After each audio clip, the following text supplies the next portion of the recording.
Robert Carew নামের British নাগরিকের উদ্যোগে ১৯৩৮ সালে চুয়াডাঙ্গার দর্শনায় গড়ে ওঠে Carew and company Bangladesh limited.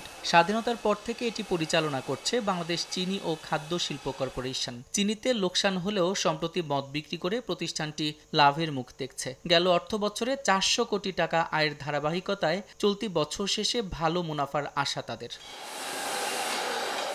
Distillery বিভাগ থেকেই মূলত বেশি লাভের মুখ দেখা যাচ্ছে বলে জানান প্রতিষ্ঠানটির কর্মকর্তারা। বাজারে ইতিমধ্যে প্রায় 2,38,000 বোতল আমরা সরবরাহ করেছি এবং কাস্টমারদেরকে আমরা এর রিভিউ নিয়েছি। অটোমেশনের বোতল কীভাবে প্রোডাক্ট হয় তারা সেটা দেখছে। তারা অটোমেশনে উৎপাদিত লিকারের কোয়ালিটি ভালো বলে আমাদেরকে বলছে।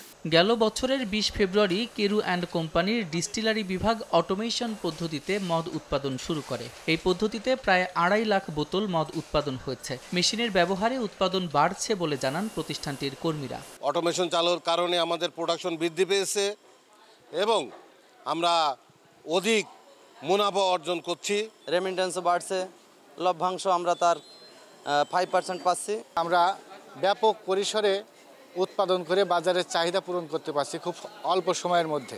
40% বেশি গ্লো, বিশ্বের 1 নম্বর গ্লো ক্রিম, নতুন গ্লো এন্ড লাভলি। সম্প্রতি কক্সবাজার ও কুয়াকাটায় দুটি মদ বিক্রয় কেন্দ্র চালু করেছে কেরু অ্যান্ড কোম্পানি। চিনি ছাড়াও হ্যান্ড স্যানিটাইজার, ভিনেগার ও জৈব সার উৎপাদন করে থাকে রাষ্ট্রায়ত্ত এই প্রতিষ্ঠানটি। সময় সংবাদ, চুয়াডাঙ্গা।